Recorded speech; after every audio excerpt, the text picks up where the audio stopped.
নারী জন্মসূত্রে কারোর কন্যা, ধর্মসূত্রে কারোর পত্নী, আর কর্মসূত্রে কারোর মা।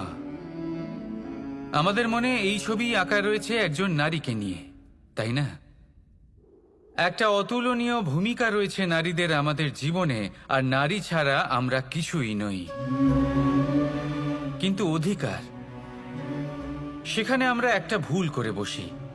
যখন নারী একজন কন্যা থাকে, যখন সে জন্ম নেয়, তখন তার ওপর অধিকার থাকে তার পিতার।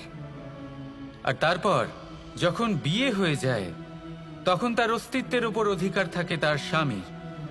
আর যখন তিনি মা হন, তখন নিজেই তিনি জীবনের সমস্ত অধিকার দিয়ে দেন তার সন্তানকে। কিন্তু আমরা কি কখনো এটা ভেবেছি এই জীবন হলো তার নিজের? যে নারী সবার কল্যাণ করছেন, তার জীবনের অধিকারও তার কাছেই থাকা উচিত, তাই না? তার নিজের জীবনের সিদ্ধান্ত সে নিজেই নিতে পারেন, নিজেই নিজের ভাগ্যের রচয়িতা হতে পারেন। আর এর জন্য আমাদের নিজেদের পাল্টাতে হবে, দৃষ্টিভঙ্গি পাল্টাতে হবে।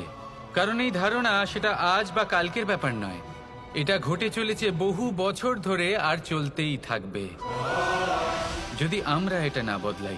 আর এটা তখনই সম্ভব হবে যখন আমরা নিজেদের মধ্যে পরিবর্তন আনব। তাই আজকের পর থেকে, এই মুহূর্ত থেকে, কোনো নারীর ওপর অকারণ অধিকার স্থাপনের আগে সহস্রবার ভেবে দেখবেন।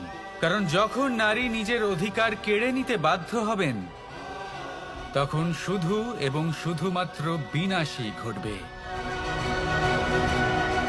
রাধা রাধা।